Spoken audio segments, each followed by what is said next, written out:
What's up guys, we are back with another 5 things that you should know about RuneScape already, but maybe you didn't. Things that are pretty common knowledge for most people, but every now and again people go, holy cow, what? This is one, I didn't know about this. So, in this one, we actually have 6, because I'm going to put 2 together and call it 1, because they're kind of like bonus things that are way too common.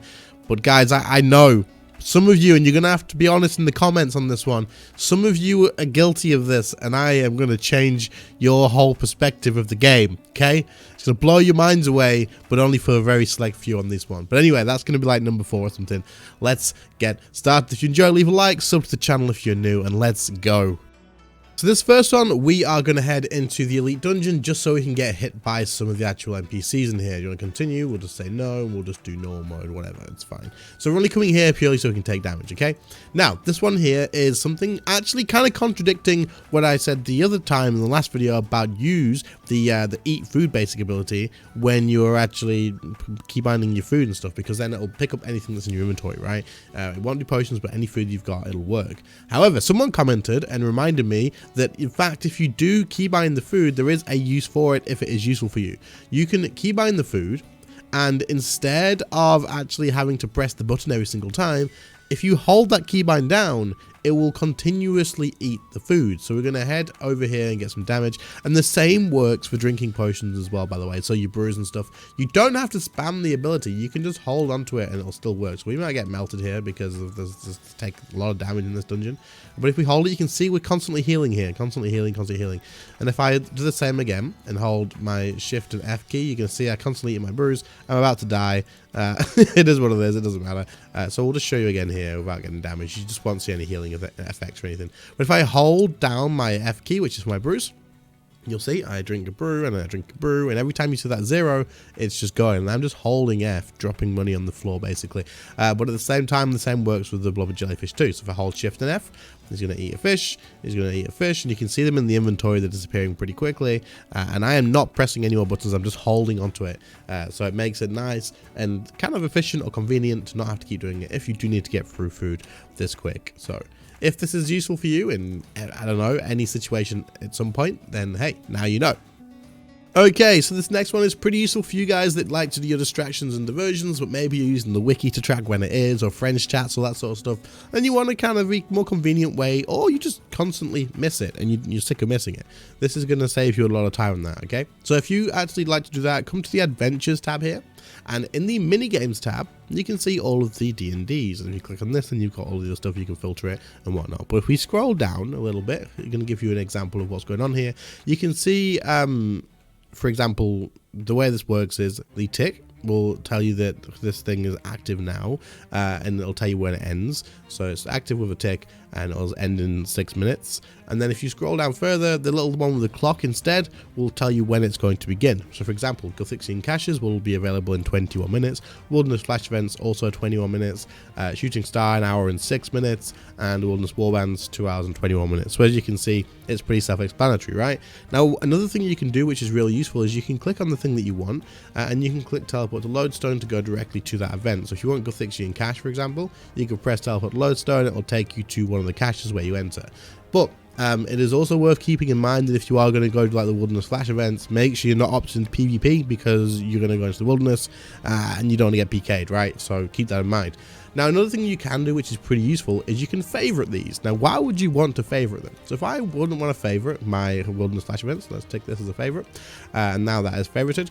If I go into settings, and then into notifications under the gameplay tab, notifications, and then content updates, you can have here enable 5-minute D&D notifications. And if you tick this, you'll receive a notification when your favorite distraction and diversions are about to start. So I'll give you 5-minute heads up saying, look, this D&D that's a favorite of yours is about to start.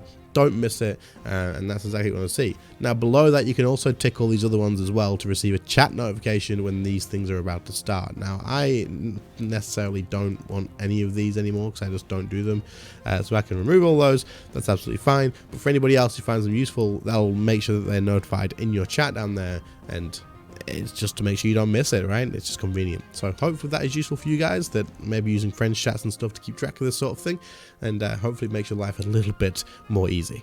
Okay, so this next one is actually kind of a tip that is for RuneScape Mobile, but for ease of recording, I'm going to show you guys kind of the thing of it on PC all the same, and just explain that it is better on mobile, and you can take advantage of it, okay?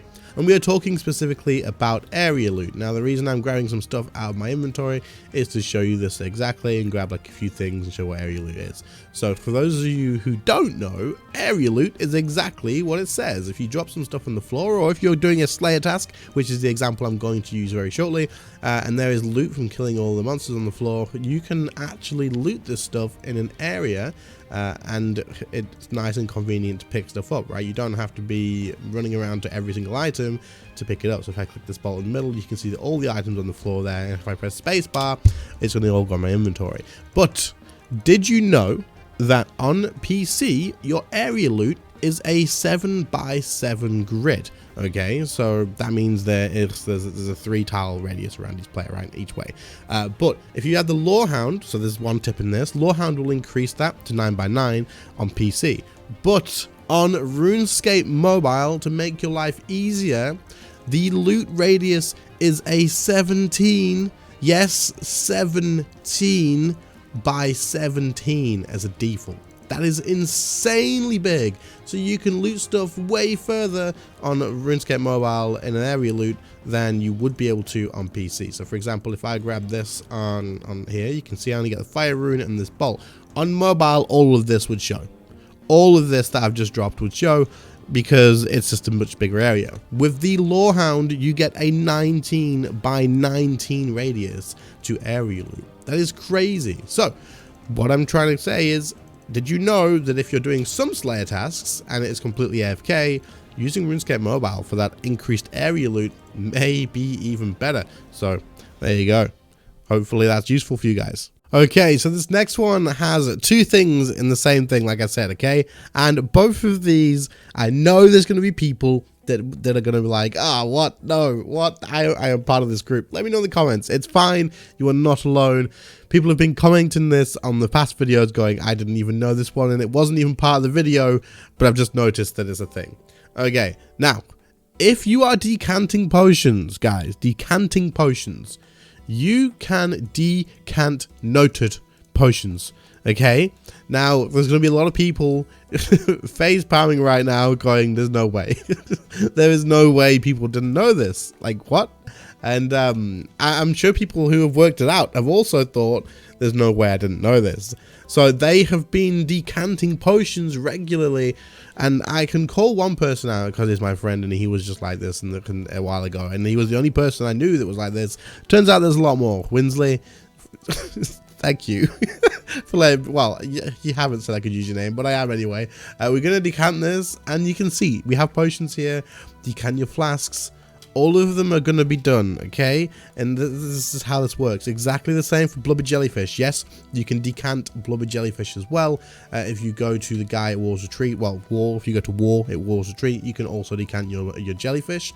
You can have those noted too, okay? Otherwise, you are running back and forth from the bank a million times. Don't do this. Just get them all out noted and decant them. It's okay if you didn't know this. I understand, like, I get it. But yes, you can decant noted stuff to save yourself so much time. Holy crap. Okay, the next thing is, do I even have one? I do have one. Look at this. Right, Scrimshaw Vampirism. Okay, Scrimshaw Vampirism. This is an oldie, but this is a goodie, and I know people are going to be like, oh my god, you're joking. Examine it. This says, for every successful melee attack, this Scrimshaw absorbs a small amount of the enemy health, giving it to the Scrimshaw bearer. Melee attacks, guys. Do not use Scrimshaw Vampirisms or Vampirism Scrimshaws or whatever for anything other than melee. It does nothing. Ranged and magic get no benefit from this, but they are incredibly expensive. So please keep this in mind. 1, you can decant your potions from notes. 2, Scrimshaw Vampirism, let's have a look, are incredibly expensive at 2 mil a pop, and they only work for melee. They only work for melee, so don't use this on any other combat style. They don't do anything, okay? So I know, again, this is another one, and I'm not trying to like call people out and be like, ah, you're all stupid. That's not what it is. I understand it's an easy mistake to make. I also did this vampirism one way back in the day, but there we go. Let me know if you're one of these people. It's just all good fun, and let's move to the next one. This next one is because I was just helping someone and explaining how exactly this item works, and so I figured, you know what, I can throw this in the video as well. That is about the item, the XP Capacitor. The XP Capacitor 5000 charge. Now, what this does is you can buy on the Grand Exchange, pretty expensive, 3.2 mil. So freaking worth it though. Now what this does is it will you can get the empty ones and you can charge up. You can use it to you can charge it with like doing normal invention stuff when you level stuff up, right? And you can sell them, so you can do that to make money. But also you can buy them on the Grand Exchange, and you can then use this once you've activated it while you level up your augmented equipment by killing monsters and stuff. As long as this is in your inventory, it will be leveled up a hell of a lot quicker. I believe it's actually twice as fast. It will take the charge from this and add it to your weapons or your wet armor or your augments, whatever it is, and it will charge it a lot quicker because you have this with you. So if you are trying to level something up so you can disassemble it, if you're trying to level something up just because you want to level it up for maybe even just getting XP, if you just whatever you want, whatever you are leveling up anything for, use one of these. It saves you a lot of time. Time is money, and it just makes sense. It is just more convenient. Leveling gear isn't fun, but doing it twice as quick makes it twice less of a pain in the ass. So you can buy these on the Grand Exchange. Like I said, they're called XP capacitors. Make sure you buy well, you can only buy the charge ones anyway. The XP capacitor 5000 charge version. Buy this, activate it in your inventory, keep it there while you're leveling up your stuff. Level up twice as quick. It's great. This is how this works. And if you didn't know it, then well, you could have been using this for quite a while now, to be fair. So there you go. Anyway, that's the last one. So yeah. Anyway, that does bring us to the end of this one, guys. I hope you found some useful stuff in here. I hope you maybe had a few facepalm moments, because that's good. That's the reaction that I want from you guys, to hear stuff and go, how did I not know this? Because this happens to me all the time. When I'm doing these videos, I learn stuff all the time. Luckily in this one, I did know everything in this one today, so that's good. Win for me for once. Every single other one, I've learned something new and been like, oh, okay. So hopefully there's some new stuff in here for you guys too. Let's be honest, some of you guys were decanting your potions individually. Also, let's be honest. Please be honest. Was there someone in that's watching the video that didn't know you could decant potions at a decanter? Because that's what Winsley was like. He had no idea that they even existed. He was doing it manually. So he was getting his potions out of his bank. He was using them on each other. And he was like, why does everybody do this? What's the point? Because it takes so... Don't do this. There's one at the Grand Exchange. There's one at War's Retreat. There's one at the Max Guild. I believe there's one somewhere else too. Probably in Prif or something. Use the decanters and do them noted. Anyway, if you enjoyed the video, leave a like. Sub to the channel if you are new. And I'll catch you all in the next one. See you later, guys. Bye.